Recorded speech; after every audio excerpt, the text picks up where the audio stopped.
ever for this event because business leaders are so eager and encouraged by President Trump's return to Washington. This follows President Trump's roundtable yesterday with the Technology CEO Council here at the White House, where he met with key leaders in the technology industry. And last night, President Trump also held an official swearing-in ceremony in the Oval Office for Sean Curran, who is now the 28th Director of the United States Secret Service. Sean demonstrated unbelievable bravery under gunfire in Butler, Pennsylvania this past July when an assassin tried to kill President Trump.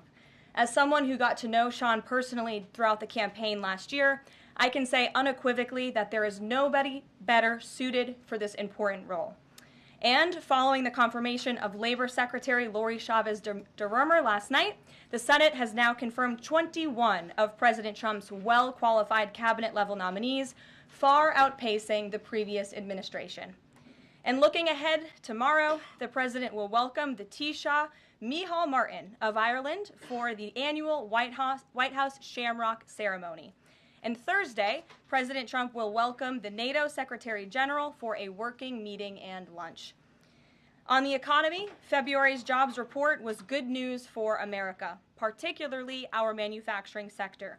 The manufacturing sector gained 10,000 new jobs in just 1 month under President Trump. This rebound was led by the automobile sector, where we saw 9,000 new auto jobs created already. That is the most auto jobs added to the economy in 15 months. This was a complete turnaround from the Biden administration, where we were losing an average of 9,000 manufacturing jobs per month last year. Reuters is out with a report that a number of companies are now looking at expanding their presence or bringing their businesses into America because of President Trump's policies. And just moments ago, before coming out here, I saw another report by Reuters revealing that Merck has opened a $1 billion facility at its North Carolina site. This is just the latest pharmaceutical company to boost its U.S. manufacturing in lieu of President Trump's tariffs. This announcement follows Eli Lilly's plans to invest at least $27 billion to build 4 new manufacturing plants here in the United States. And Pfizer has also said it's considering moving their manufacturing overseas right here to the United States of America. As the president has said over and over again, when we purchase products made in the USA, the profits stay here, the revenue stays here, and most importantly, the jobs stay here. And despite the globalist mainstream media's attempts to worry consumers, President Trump will not repeat the trend of past American presidents who broke their promises to the American public and smiled while they stuck a knife in the back of American workers and shipped their jobs overseas. Our country has lost more than 5 million jobs in more than 90,000 factories due to devastating globalization over the last 3 decades alone. North Carolina lost 300,000 manufacturing jobs, including 60% of its furniture manufacturing jobs in the years following NAFTA. And in Michigan, globalist policies destroyed 250,000 jobs, including 40% of the auto industry, which again we know is clawing back because of President Trump's action already. These are harrowing statistics that represent countless towns and families who have been completely destroyed. But the America Last globalist era is ending under President Trump.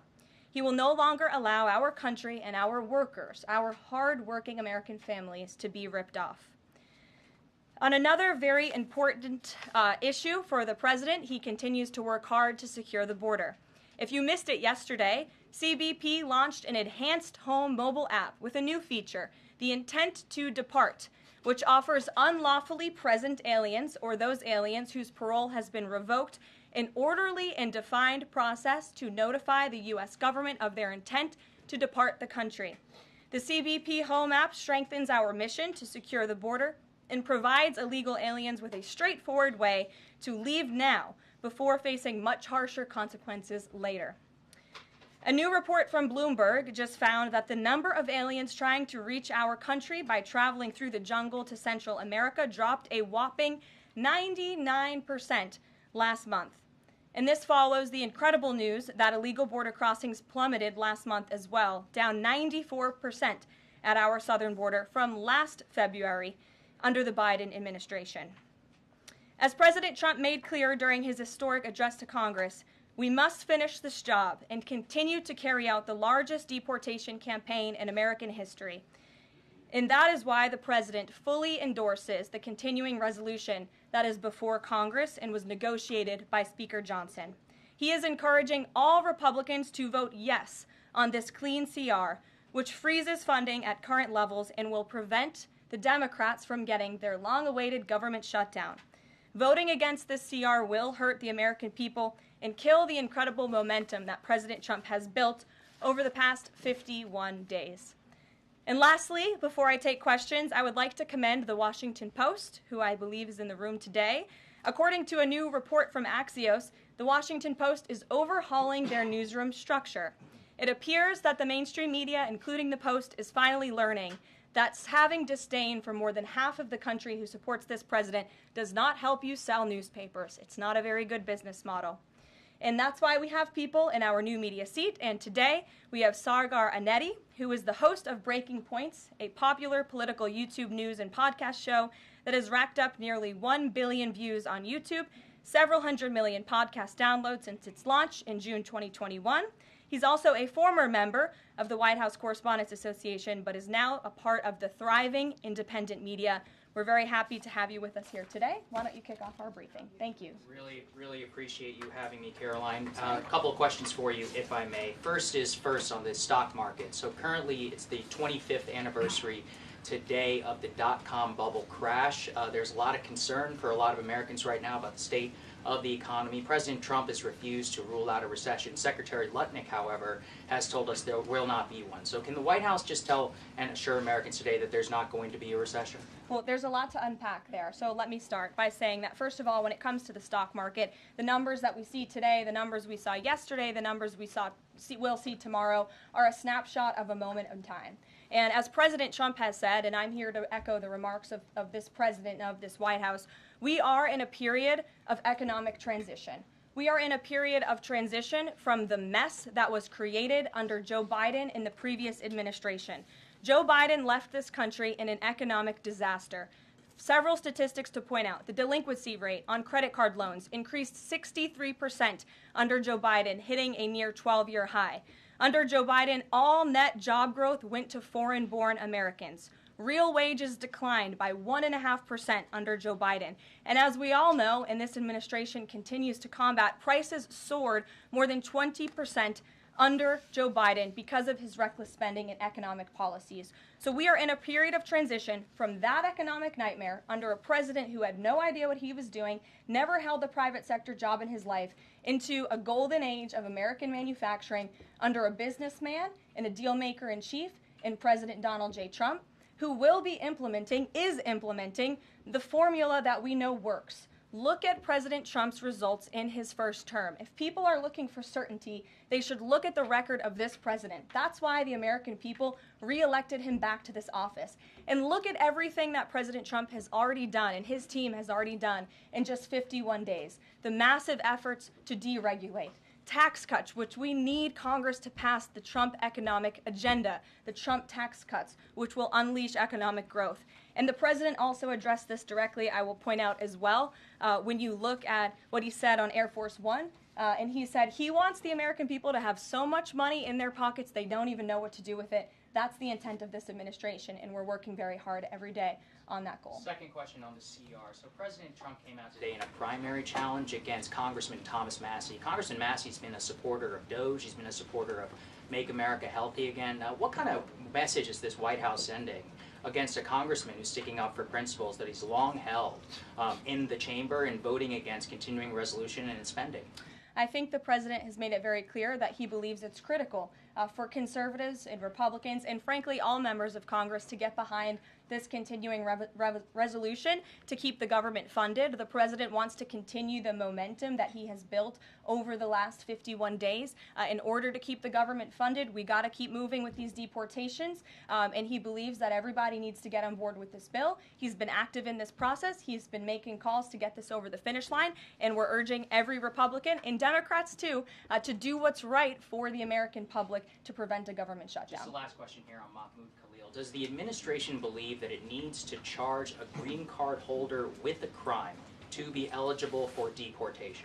Well, in fact, Secretary Rubio reserves the right to revoke the visa of Mahmoud Khalil, and I'm glad you brought this up. Under the Immigration and Nationality Act, the Secretary of State has the right to revoke a green card or a visa for individuals who serve or are adversarial to the foreign policy and national security interests of the United States of America.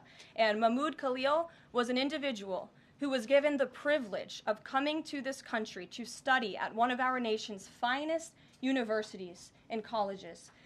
And he took advantage of that opportunity, of that privilege, by siding with terrorists, Hamas terrorists who have killed innocent men, women, and children. This is an individual who organized group protests that not only disrupted college campus classes and harassed Jewish American students and made them feel unsafe on their own college campus, but also distributed pro-Hamas propaganda, flyers with the logo of Hamas. That is what the behavior and activity that this individual engaged in. And I have those flyers on my desk. They were provided to me by the Department of Homeland Security. I thought about bringing them into this briefing room to share with all of you, but I didn't think it was worth the dignity of this room to bring that pro-Hamas propaganda. But that's what this individual distributed on the campus of Columbia University. And this administration is not going to tolerate individuals having the privilege of studying in our country and then siding with pro-terrorist organizations that have killed Americans. We have a zero-tolerance policy for siding with terrorists, period. Peter Ducey. Thank you, Caroline. So you said that the Dow dropping and dropping and dropping is a period of transition. You're sure nobody here at the White House shorted the Dow? No, I don't think so. Okay. But is there any concern here that it's going to be harder to ask certain federal workers to retire if they look at their retirement accounts and they're getting robbed every day? Well, I'm glad you brought up workers, because that's exactly who President Trump is looking out for with his America First trade policy and his America First economic agenda. And if you look at, there's great indication to be optimistic about where the economy stands. And the American people, investors, CEOs, small business owners, but most importantly workers, should bet on President Trump, because his tariff policies, what he envisions is reciprocity, fair trade practices where American workers are put first and are no longer ripped off by foreign countries all over this world. President Trump says he's going to buy a Tesla today. Did he buy it? And when is the last time he drove a car? That's a very good question. I have heard the president remark that he misses being able to drive, that luxury of driving his own vehicle, although the beast is nice. But he is going to be viewing a Tesla that is making its way to the White House complex now, I can confirm. Perhaps the press pool today will have an opportunity to witness this very exciting moment later this afternoon. But a Tesla is on its way here now, and we'll see if the president likes it when he checks it out. So they're bringing him a Tesla to look at, and if he likes it, he's just going to buy it. You know, he's intent on, he's definitely going to buy one, but he'll take a look at it when it gets here later this afternoon. Full retail? Yes, full market price. Kelly. Can we talk about Canada? What is the status of President Trump having a conversation with Mark Carney? We have seen the president use the term governor to refer to Justin Trudeau. Will that moniker also go to Mr. Carney going forward? And is the decision to increase the tariffs, is that based on a specific economic metric that he looked at? Is it impulse? How would you describe his reaction to candidates? The president has not yet spoken to Mr. Carney, not since I checked, which was just moments ago. But certainly his phone is always open to leaders who wish to speak with him. As for the tariffs, the president made his position on this quite clear with the statement that he put out. And it was a retaliatory statement due to the escalation of rhetoric that we've seen out of Ontario, Canada. The president saw the premier, Doug Ford, make an egregious and insulting comment threatening to shut down electricity for the American people, for hardworking American families.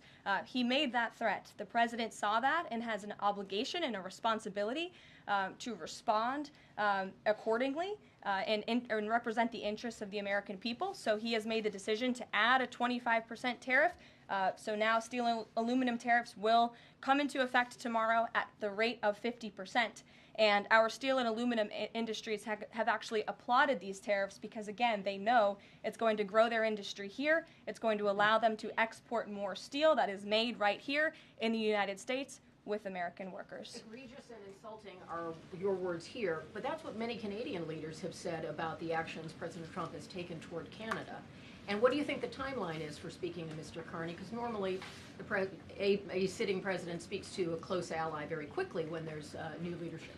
Well, the president is, again, responding to the fact that Canada has been ripping off the United States of America and hardworking Americans for decades. If you look at the rates of tariffs across the board that Canadians have been imposing on the American people and our workers here, it is egregious. In fact, I have a handy-dandy chart here that shows not just Canada, but the rate of tariffs across the board. If you look at Canada, since you brought it up, American cheese and butter, nearly 300% tariff. You look at India, 150% tariff on American alcohol. You think that's helping Kentucky bourbon be exported into India? I don't think so. 100% tariff on agricultural products from India. Look at Japan, tariffing rice, 700%. President Trump believes in reciprocity, and it is about dang time that we have a president who actually looks out for the interests of American businesses and workers. And all he's asking for at the end of the day are fair and balanced trade practices, and unfortunately, Canada has not been treating us very fairly at all over the past several decades. To the woman in the purple, because I saw you were making a face at my previous answer, so what's going on?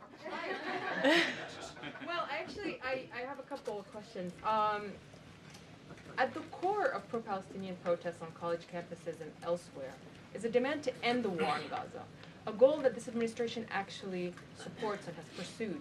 So why has this not been acknowledged or highlighted even? Because these colleges and these protests have again put out Hamas propaganda. The flyers that have been distributed call for violence. The flyers that have been distributed have the logo of an organization that has held Americans hostage, that murdered innocent babies, that murdered men, women, and children. They are a designated foreign terrorist organization, and we are not going to tolerate non-citizens, foreigners who come here on a visa engaging in such behavior, siding with terrorists. And the Secretary of State reserves the authority to revoke the green card or the visa of an individual who serves as an actually it says right here, reasonable grounds to believe that the alien's presence or activities in the United States would have potentially serious adverse foreign policy consequences to the United States. And I think siding with Hamas makes that quite clear. Secretary Rubio exercised that authority, and we fully believe that we are going to move forward with more arrests, as President Trump previewed in his statement yesterday.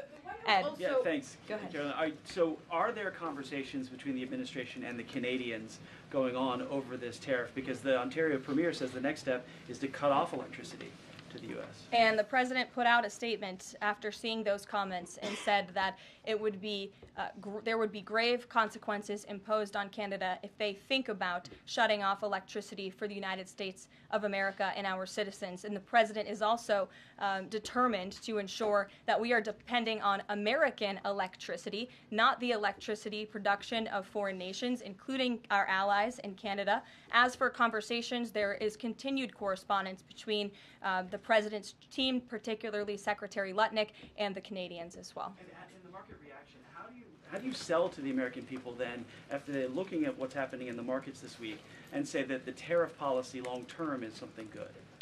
Well, just think about what the tariff policy long-term will do for our country. I think many of us probably grew up in small towns. I know at least I did, and the main street in my small town looks a heck of a lot worse than it probably did decades ago before I was alive. At least my parents and grandparents tell me so. And I know many Americans feel that same way. What the president envisions for this country is for the United States of America to be a manufacturing superpower where there are American factories and businesses owned by Americans, producing goods that we are exporting to the rest of the world. Those revenues will stay here. It will increase wages for people here in our great country. It will ensure our national security, and it will boost the morale of the American people to have thriving industries again. Think about Detroit, Michigan. Think about North Carolina, as I mentioned, that used to have a thriving furniture industry that no longer exists because of the globalist trade policies of previous and past administrations. And the American people gave the president a tremendous opportunity to restore American greatness and restore our manufacturing dominance, and he's intent on doing just that. John. Thanks, Caroline. Two questions for you. First, on the CR, you put up on the screen the president's message to Republicans to support this continuing resolution. Is there outreach to Democrats? Because what we've seen since the beginning of the fiscal year is that in order to get a continuing resolution, you need bipartisan support and you need compromise. Well, right now, we are focused on House Republicans and on the House, because that's the first step, as you know, John. And so the president has engaged in correspondence with House Republicans, whipping votes and getting them to a yes, which I understand has been pretty successful this morning thus far. And so, again, the president is encouraging Republicans especially, but again, as I said, all members of Congress to vote to continue funding this government so we can continue the business of the American people, which elected President Trump to do. And then on financial markets, we've seen this decline yesterday. We see it today as well. It seems that the read on the president's policies is one in which they do not have confidence in his trade tariffs policy. They do not have confidence in what the president said to Fox News over the weekend, that he didn't rule out the idea of a recession. What is your read in terms of the decline that we've seen over the last week and a half in financial markets? Well, I think there's actually a lot of reason to be confident, and many people do feel confident. Just look at the nearly $2 trillion in private investment that this president has secured. Look at the comments made by the CEO of Apple, one of the biggest companies in this world, who said that he is bullish on the future of American innovation under the leadership of President Trump. Look at CEO confidence. According to the Conference Board measure of CEO confidence, in Q1 2025, under the leadership of this president, it jumped to its highest level in 3 years, from cautious optimism to confident optimism. If you, again, look at the $2 trillion in investments from some of the biggest companies in the world. Look at the jobs report last Friday, as I also cited in my opening remarks. Fox Business reported that Trump sees a manufacturing boom in first full jobs report of his second term. Look at the auto jobs that have already poured back into America. We added 9,000 new auto jobs. Those are sticky jobs. Those are good paying jobs. That's 9,000 American families who will now be able to live the American dream because of the policies of this administration. You also look at small business optimism. The NFIB put out a report this morning. Small business optimism continues to be far higher than it ever was under the previous administration. There's a lot of reason to be optimistic. And again, the American people, CEOs and people on Wall Street and on Main Street should bet on this president. He is a deal maker, he is a businessman, and he's doing what's right for our country. He wants to restore wealth to the United States of America. Michael, good to see you. Hey, Caroline, thank you. Two questions, if I may. Will the administration be providing any relief to states affected by the Ontario power tariff? Well, the president has made it very clear that Canada would be very wise not to shut off electricity for the American people, and we hope that that does not happen. As for what would happen if that does take place, I'll leave it to the president to make those decisions. Does President Trump share the Justice Department's concern over rising egg prices and possible collusion of big egg?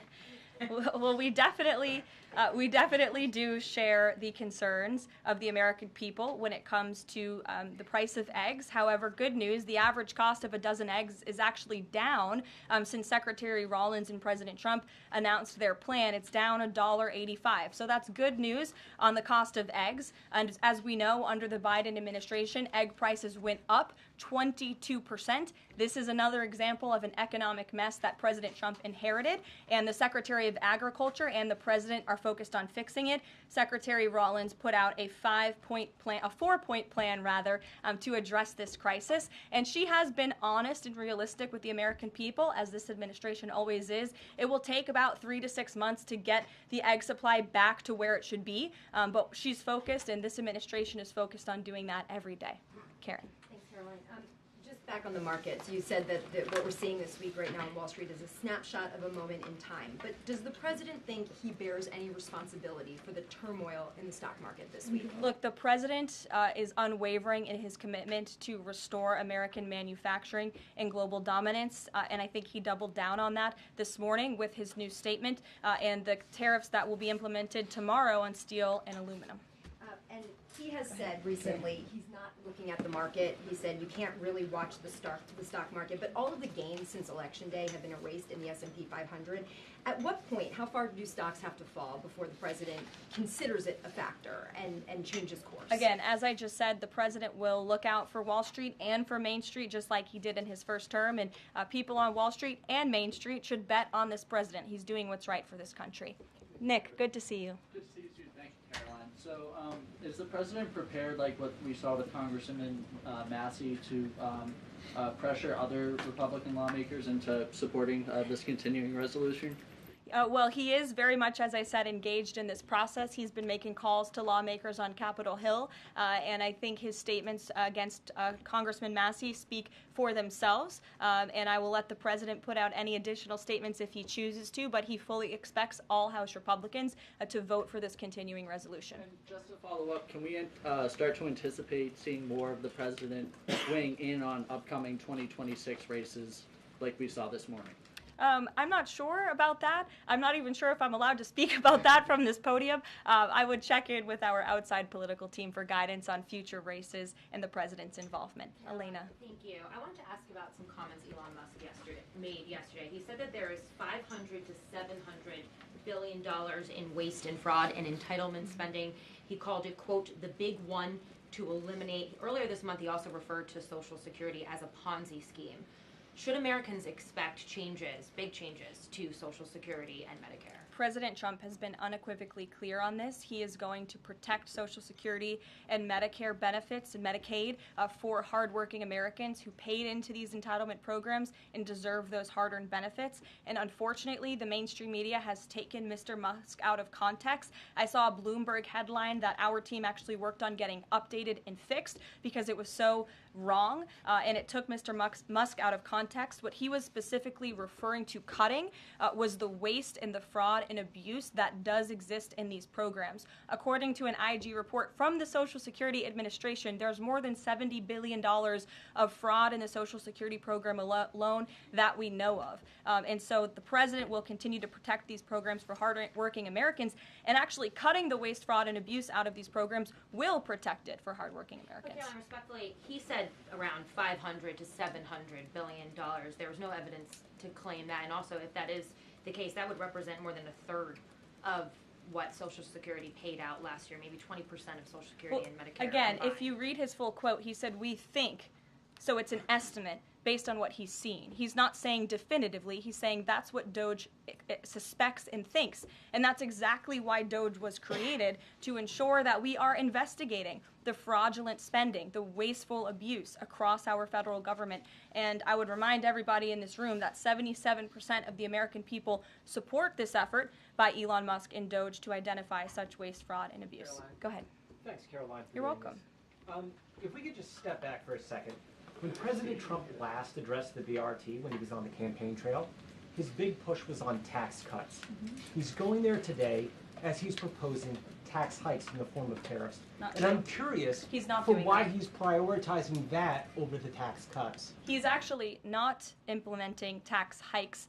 Tariffs are a tax hike on foreign countries that, again, have been ripping us off. Tariffs are a tax cut for the American people, and the president is a staunch advocate of tax cuts. As you know, he campaigned on no taxes on tips, no taxes on overtime, no taxes on Social Security benefits. He is committed to all three of those things, and he expects Congress to pass them later this year. I'm sorry, have you ever paid a tariff? Because I have. That's they don't get charged on foreign companies, they get charged on the importers. And ultimately, when we have fair and balanced trade, which the American people have not seen in decades, as I said at the beginning, revenues will stay here, wages will go up, and our country will be made wealthy again. And I think it's insulting that you are trying to test my knowledge of economics and the decisions that this president has made. I'm now regret giving a question to the Associated Press. Mary, go ahead. Hey, Caroline, I have two, if that's okay. First one was on Russia, Ukraine. I know Special Envoy Witkoff said yesterday that Zelensky apologized in his letter to Trump. Can you share any more about that letter and what else might be interesting from it that we don't know? Yes, the president did reference that letter, as you're saying, in his joint address to Congress. And I do have an update. As you know, Secretary of State Rubio and our National Security Advisor Mike Waltz have been negotiating with the Ukrainians today in Saudi. They will be providing a full readout of that meeting very soon. But I can assure you and everybody here and the American people that the news we've received from that meeting throughout the day and the president has been briefed on is positive. This meeting has been productive. I will let Secretary of State Rubio and our National Security Advisor speak to the specifics of what has taken place today when they are ready to do so when the meeting concludes. Lindsay, go ahead. Referring to Mahmoud Khalil, the president has said this is the first of many arrests like this. Does the administration have a rough estimate of how many arrests you're planning to make similar? I don't have an estimate. I do know that DHS, based on very good intel that they have gathered at the direction of the president's executive order, which made it very clear to the Department of Homeland Security that engaging, as I said, in anti-American, anti-Semitic, pro-Hamas protests will not be tolerated. So since the president signed that executive order and since Secretary of Known has taken the oath at DHS, they have been using intelligence to identify individuals on our nation's colleges and universities, on our college campuses, who have engaged in such behavior and activity, and especially illegal activity. And so I don't have a readout on how many arrests will come, but I do know that DHS is actively working on it. And I also know that Columbia University has been given the names of other individuals who have engaged in pro-Hamas activity, and they are refusing to help DHS identify those individuals on campus. And as the president said very strongly in his statement yesterday, he is not going to tolerate that, and we expect all America's colleges and universities to comply with this administration's policy. Jasmine. On Canada, after all of these threats to increase tariffs or turn off electricity, I wonder, does this administration still consider Canada to be a close ally of the United States? Well, I think Canada is a neighbor. They are a partner. They have always been an ally. Perhaps they are becoming a competitor now. But as the president also laid out in his Truth Social post today, he believes that Canadians would benefit greatly from becoming the 51st state of the United States of America. And I actually looked into some of the research about the cost of living in Canada, and the cost of living is much higher than it is here in the United States of America. The average cost of a home in Canada is much higher. In Quebec, the highest tax rate for an income of $150,000 or more is 53.3%, more than half of Canadians' incomes they are being taxed on. So the president has made it clear that he believes Canadians would be better served economically, militarily, if they were to become the 51st state of the United States of America. Reagan. Thank you, Karoline. A week ago, Attorney General Bondi said a truckload of Epstein files had been delivered to her office from the SDNY. When can we expect those files to be released to the public? I would defer you to the Department of Justice. I don't have a timeline here. Do you have any update on the JFK files? I don't at this moment. Again, I would defer you to our DNI director, Tulsi Gabbard, and also the Department of Justice. I know that they are working on that diligently, as the president requested them to do. Christian. Thanks, Caroline. Two questions. Since we've been talking a lot about tariffs, have there been any updates on standing up the External Revenue Service to collect revenue from there? Well, we need reciprocal tariffs to go into effect first, and as you know, the president will be rolling those out on April 2nd, and then the next start of that process is collecting that revenue to ultimately create the External Revenue Service, which Secretary Lutnick is working very hard on and is quite enthusiastic about, if you have noticed from his media interviews. Can the president do that through executive action, or will it require legislation? Well, the president already signed an executive order to direct the Secretary of Commerce to establish the External Revenue Service, or at least to identify ways in which it can be done. I would defer you to the Department of Commerce for more on specifics on that. Sure, in the back. Thank you very much, Caroline. I have a few questions on South Korea and North Korea. First question, as you know, South Korean President Yoon has been released from illegal detention. What is the reaction of the United States as an ally? Is there a possibility of a summit with President Trump when President Yoon returns? second question on North Korea. North Korea launched the several ballistic missiles into the West Coast yesterday. What is the White House's reaction on this? Sure. Yes, I'll start with your question on North Korea. We condemn these actions and we call on North Korea to stop their unlawful and destabilizing actions. As for South Korea, the U.S. and Republic of Korea's alliance is ironclad, and the Trump administration remains in close contact with our South Korean counterparts as we work together to promote a free and open Indo-Pacific. Sure. You didn't answer that release of South Korean president from jail. I don't have anything on that, but I can certainly check in with the National Security Council and get back to you. Sure, good to see you. Press Secretary, many are concerned about the validity of President Biden's official actions and also his pardons of the possible criminal actions of individuals such as his family members and Liz Cheney, as information is emerging that many of his official actions were auto-signed, possibly even the pardons, and without his knowledge or consent. Does the White House have any information available currently that Biden was actually the one that approved and signed those pardons? And second question, will the DOJ investigate whether President Biden's cognitive decline allowed unelected staff to push through radical policy and pardons without his knowing approval? I don't know the answer to that question, but I can check in with our folks here who may know the answer to that question and get back to you. Dasha, go ahead. You did a great job articulating the vision that President Trump has for what he believes his tariffs can do in terms of bringing jobs back to the United States. I asked you last week about how much Americans might need to buckle up for some short-term pain, a conversation that with the President and Treasury Secretary Scott Bessent have had with the people. I'm wondering, how high is the pain threshold for President Trump and for this White House as you watch some of the turbulence in the stock markets, as you field concerns from businesses and potentially see some of those approval ratings drop in the short term? How much is he willing to stomach that, and will he stay committed to his vision for tariffs even as all of this comes up? Well, the president has been working hard every single day to alleviate the pain that was inflicted by the previous administration through massive deregulation, through drill baby drill, as we like to call it, unleashing the might of our energy industry, which we know will ultimately drive down costs for consumers here at home. And again, as I mentioned, the president is intent on signing tax cuts for the American people to put more money back into their pockets, which will ultimately unlock consumer confidence. And again, I'll reiterate the president's words in layman's terms as he does best. The president wants the American people to have so much more money in their pockets, they don't know what to do with it. That's the goal of this administration, through tariffs, through tax cuts, through deregulation, and through unleashing the potential of our energy industry. I have two more quick notes before I wrap up. April 28th, I can confirm that the Philadelphia Eagles will be here at the White House to celebrate their Super Bowl victory. I know there was a lot of fake news about an invitation that wasn't sent or was sent. We want to correct the record. We sent an invitation. They enthusiastically accepted, and you will see them here on April 28th.